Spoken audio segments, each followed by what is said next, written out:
Bueno, muchas gracias a los organizadores, a la Fundación Olof Palme, a FEDEA y también al Observatorio por darme la oportunidad de decir 3 o 4 cosas sobre la posición de Cataluña.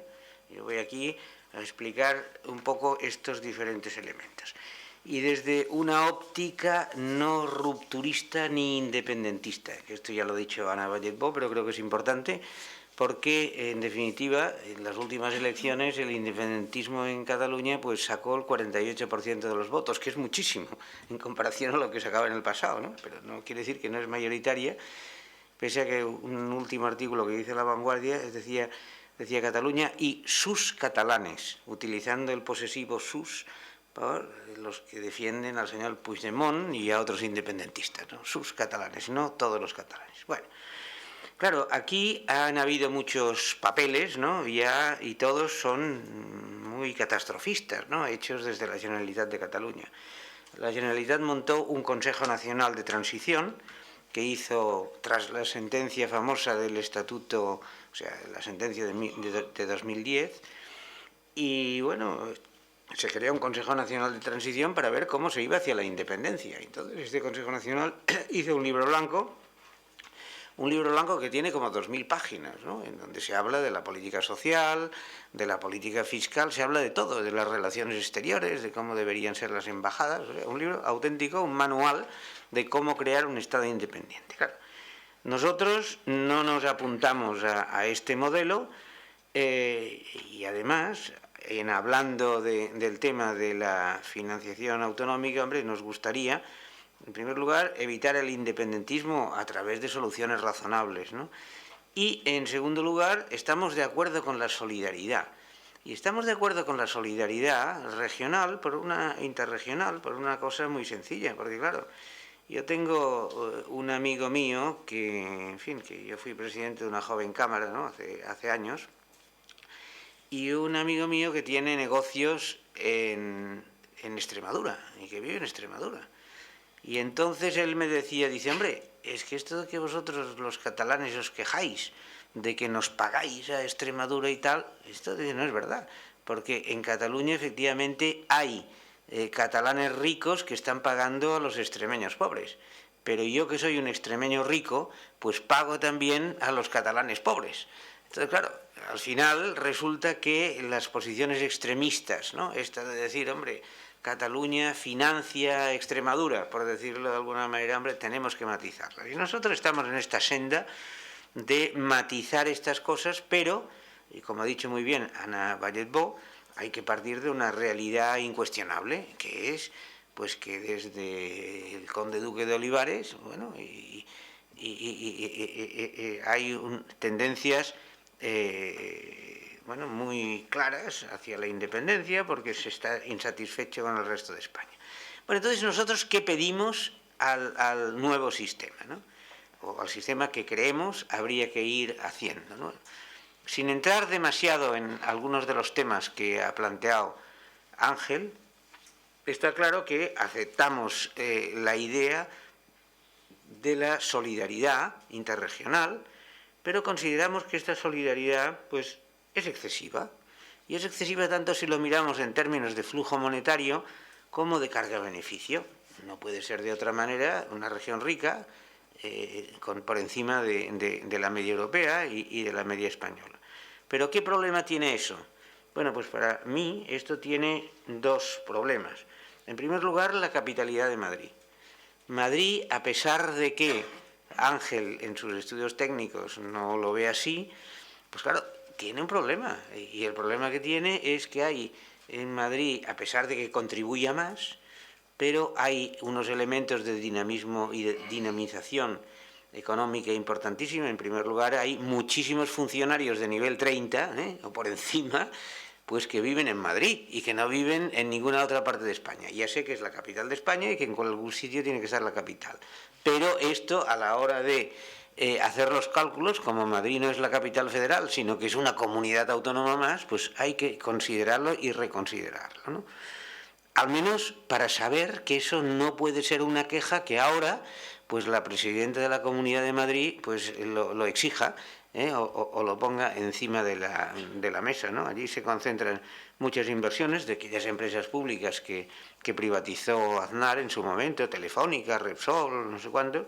Hay muchos servicios nacionales que dicen, hombre, pues el Museo del Prado, claro, la gente de Canarias puede venir al Prado, hombre, ya lo sé que puede venir al Prado, pero le cuesta, si me perdonáis la horterada, le cuesta un huevo ir a ver a una exposición al Prado. En cambio, los señores de Madrid se benefician día a día de todas estas cosas. Y resulta que el otro día estaba en Madrid un domingo, bueno, resulta que tocaba la banda de la orquesta del Palacio Real, bueno, del Palacio Real, de la Inmemorial número 1, no sé cuánto, ¿no? Del regimiento, ¿no?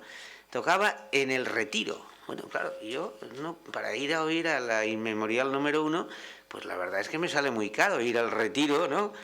Aunque no tan caro como el de Canarias, ¿no? Pero al menos tengo que coger el AVE desde Barcelona y no, bueno. ¿Qué quiere decir con todo esto? Hombre, pues que el tema de la capitalidad de Madrid, sobre todo hay que rebajar mucho esta reivindicación de que se les obligue a mucha solidaridad. A nosotros no nos inquieta en absoluto, desde Cataluña, el tema de la REF y de Canarias. Consideramos, y he trabajado en Bruselas muchos años, que bueno, que tiene mucha lógica, es una región ultraperiférica con una serie de costes de ultraperiferia notables y por tanto consideramos que debe estar en una situación positiva respecto a cualquier mecanismo que aparezca después de nuestros estudios técnicos. En cambio, sí nos preocupa mucho en Cataluña pues el chollo vasco y el chollo navarro. Esto nos preocupa muchísimo, porque claro, Navarra y el País Vasco resulta que tienen mayor nivel de renta, como sabéis, que la media, y en cambio contribuyen mucho menos que la media, ¿no? Bueno, entonces es que estamos tolerando aquí un Panamá en una parte del territorio nacional. Claro, esto es un Panamá, ¿eh? Al final nos lo miremos como nos lo miremos, ¿no? Es una especie de... aquí tengo un amigo que ha trabajado en la OCDE, bueno, y sabéis esto de los zonas grises o de los paraísos fiscales. Y entonces resulta que en España estamos tolerando la existencia de un Panamá o de una zona gris fiscal, ¿no? En el país navarro y en el País Vasco y en Navarra, pues a través del concierto y del mejoramiento. Evidentemente, y esto lo decía muy bien Ángel, es muy difícil desmontar lo que dice la Constitución, pero lo que sí deberíamos hacer es que los vascos paguen más dentro de su sistema y que los navarros paguen más dentro de su sistema. Bueno, otra cuestión sobre el tema de la solidaridad excesiva, pues ahora lo compartimos con lo que llamamos las zonas EURAM. Las zonas EURAM son los valencianos, los de Baleares y los de Cataluña. Y entonces ahora hemos formado una especie de alianza interregional porque evidentemente Baleares, Valencia y Cataluña son de las zonas más damnificadas, además de Madrid, que dejó aparte, por este reparto de fondos, ¿no? Por esta solidaridad excesiva, ¿no? Bueno, entonces aquí, claro, sabéis que es muy difícil determinar cuál es la real solidaridad excesiva, ¿no? Claro, la Generalitat ha puesto en marcha la imagen de que, bueno, cada año Cataluña contribuye con 16.500 millones más a las arcas del Estado de lo que recibe, etc. Bueno, esto es un flujo monetario normalizado, que, en fin, no voy a discutir los datos, ¿no? Pero hay una cosa que sí que defendemos nosotros, que es el principio de ordinalidad. Ya sé que esto tiene muchos detractores, en Andalucía, por ejemplo, pero lo defendemos porque consideramos que, hombre, que una cierta racionalidad, aunque no hable de ello ninguna constitución, ni la alemana ni ninguna, ¿no? Pero al final las sentencias del Tribunal de Karlsruhe, sin que la Constitución alemana lo diga, pues bueno, lo llegaron a reconocer cuando los de Baden-Württemberg y los de Baviera pues levantaron el grito al cielo, ¿no? Bueno, hay evidentemente regiones que mejoran y regiones que empeoran, ¿no? Y entre las regiones que mejoran hay dos que no nos gustan tampoco, ¿no? Porque son dos regiones que están por encima de la media de renta nacional y que además mejoran después de los sistemas de reparto, que son Rioja y Aragón, ¿no? cual es un cierto contrasentido dentro del principio. En total, en España tenemos un sistema ahora en el cual hay 20 millones de habitantes en las zonas donantes y 25 millones de habitantes en las zonas receptoras o beneficiarias, por decirlo de alguna manera. Bueno, quiere decir que casi todo el mundo aquí es beneficiario del sistema, ¿no? Bueno, y lo que ocurre también es que hay otro sistema que distorsiona y que a nosotros nos preocupa, que es el tema de las diferencias entre las recaudaciones normativas y las recaudaciones reales. ¿Por qué nos preocupa esto? Bueno, pues porque resulta que esto da lugar a una cierta competencia fiscal entre regiones que, pudiendo cobrar ciertos impuestos, no los cobran, ¿no? Y en cambio, pues resulta que en Cataluña se cobra todo lo que se puede, ¿no?, en los impuestos traspasados, y además se ponen sobrecargos, ¿no? Claro, y esto sí hay determinados gobiernos, además, que aspiran a la independencia o lo que sea, pues esto se puede agravar, ¿no? Bueno, yo creo que en definitiva también hay algunos elementos que nos preocupan, ¿no?, que se podrían resolver, ¿no?, que son mejoras técnicas del sistema. Por ejemplo, los retrasos en las entregas a cuenta. Esto del N+2 y todas estas cosas, yo creo que esto se podría mejorar, ¿no?, porque una parte del FLA viene derivada de los retrasos, ¿no?, en las que esto del N+2 se paga, ¿no? Bueno, también nos parece que se podría mejorar, ¿no?, esto de el lío que hay ahora montado entre los diferentes fondos, ¿no?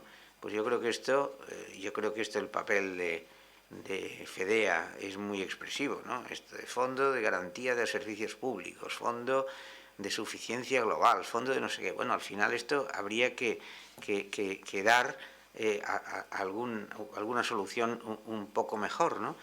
Y otro tema que a nosotros nos preocupa, y mucho, es el tema del diferente coste de los servicios.